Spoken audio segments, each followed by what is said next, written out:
Bear in mind, this is going into the animal, rotating like that, 25 to 30,000 RPM.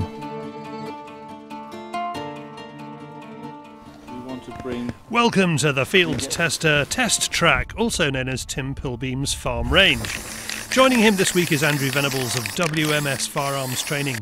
Andrew is based in mid-Wales, but with the Welsh still in COVID lockdown, he's popped over the bridge to do some coaching in Sussex. Clear.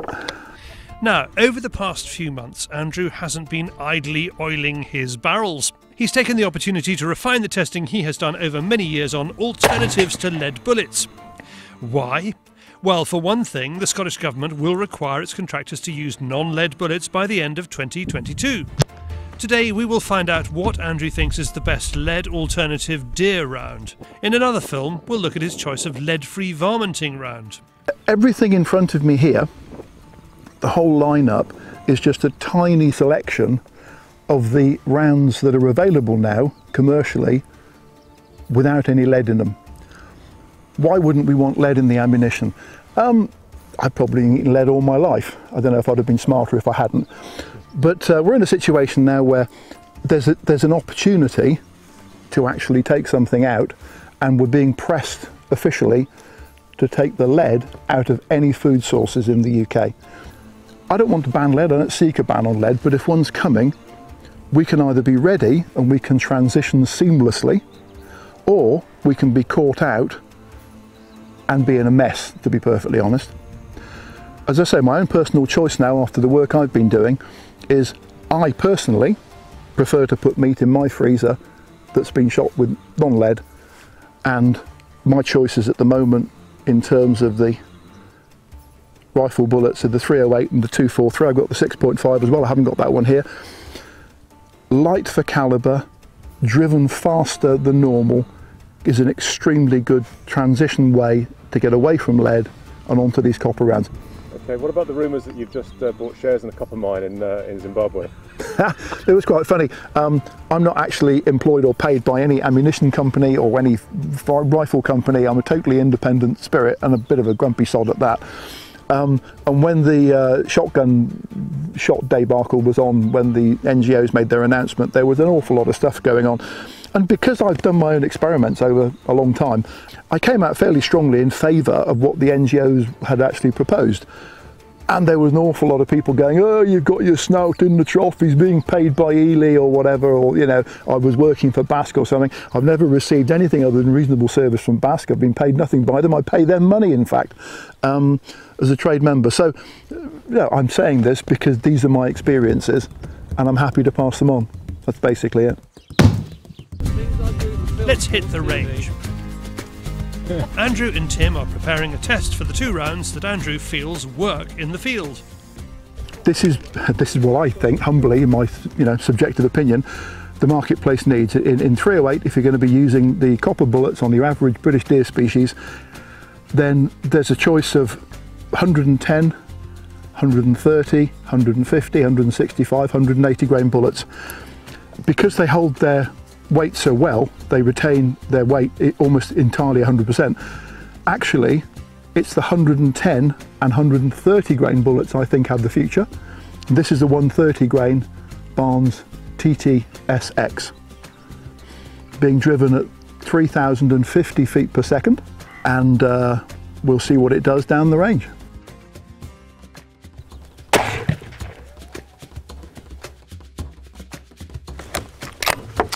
Wet and clear. Thank God I hit it. Debrief time, what do we do? Well, if I show you what we did, the energy dump on the first container is extreme. The entry we have here, and the exit we have here, and you can already start to see the classic X shape of the bullet forming into what they used to call the Barnes Tsx. The second one, again, massive energy dump, and you can see that the bullet is significantly expanded entering the second plastic container. So it's formed into the X during the entry into the first one. And again here, you can just see well, you've only got 3 on that one, but you get this, the cut, like the cutting pattern going through. Into the next one. And again, you can see that we've got this X cut type of thing, and the bullet, you can actually see, I mentioned it was twisting, you can actually see how it's turned its way into that. Can you see it? It's like a clockwise twist. Yeah? Pay attention. Okay. The majority of the energy has been dumped in the first couple, which if you think about your average British deer, fallow, seeker, red, yeah? So, we're still going. Now, fairly large entry. And again, not so much energy on that one, and you can see most of the water still in that. There wasn't the bursting effect on it. Rattle, rattle, rattle. Out we come. And isn't it wonderful? Because I showed you earlier on 2 bullets I'd taken out of animals that were flesh and bone. And there's more resistance on flesh and bone than there is in water and plastic. And if you look at this one, see that expansion? And I think, from my experimentation, if I'm using this type of bullet on British deer, I think this at 3,000 feet per second is just fine for me. Dependably deadly. Andrew now repeats the test using his preferred alternative 243 round. We've got the 80 grain Barnes Tsx, slightly older bullet design.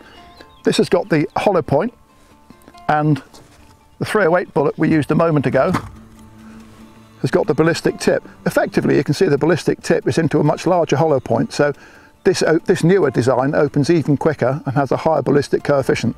But in my experience, these have worked fine, so let's give this one a go and see what happens. 80 grain, 243 at 3,350 feet per second. Firing.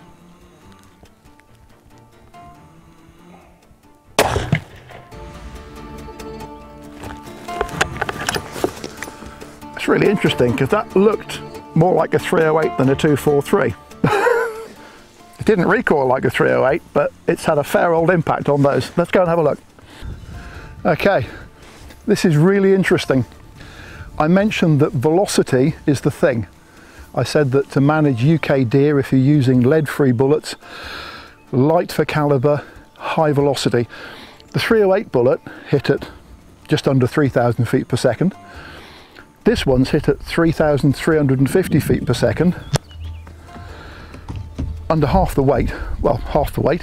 But if you remember the scene that we saw, that's gone considerably further. There's more violence involved.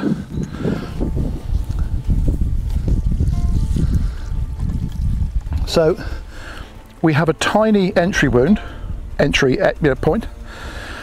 We've got very dramatic ripping, which is the sign of this hydraulic shock that I was mentioning earlier.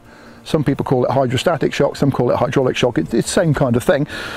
And this is where the water is incompressible and it's hit at a velocity which it cannot move out the way of.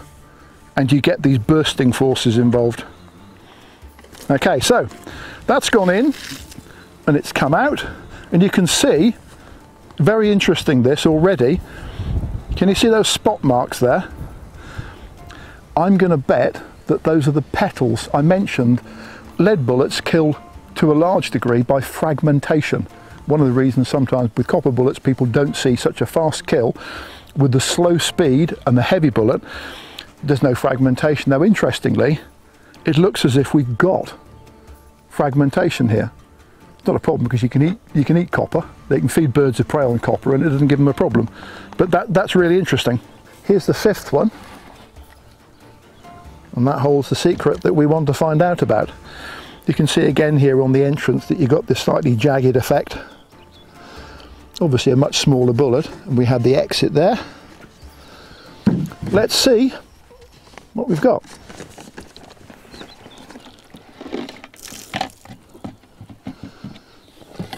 And there we have it.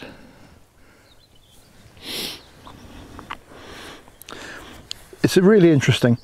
If you look at it compared to the others, and this is what velocity does. You can see with this one that it's curled round and they're really quite pointed in here. And this was doing about 3,000 feet per second. This one similarly. I think this one's probably going a bit slower.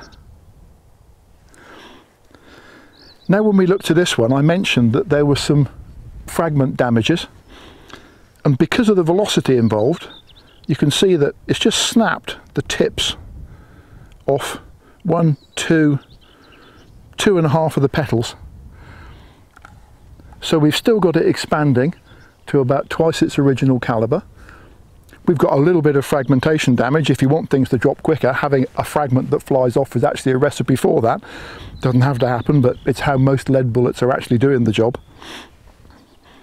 We have expansion, we've got velocity, we've got accuracy, and we've lost the lead. So I want the choice. I'm quite happy to have the choice. My personal choice is this, yours may be different, but if we come to a stage where lead is out the window and we don't have that choice, I'm very relieved to know that there's an alternative around, which I've actually voluntarily switched to because I've seen the x-rays and I've seen the ballistic medium and I feel fine. I've doubtless eaten lead in my life, but now that I've seen all that, I don't really want to carry on. I've got grandkids, I want to feed them venison and I want to know that everything's fine. My personal choice. There you go. I think it's been a very worthwhile day. Andrew is keen to point out this is just his work, his experience. He wants to know what he can confidently use when he's stalking deer as a contractor in Scotland in 30 months, when the lead ban comes in. To attend one of Andrew's many courses, from family days to professional training, go to wmsfirearmstraining.com.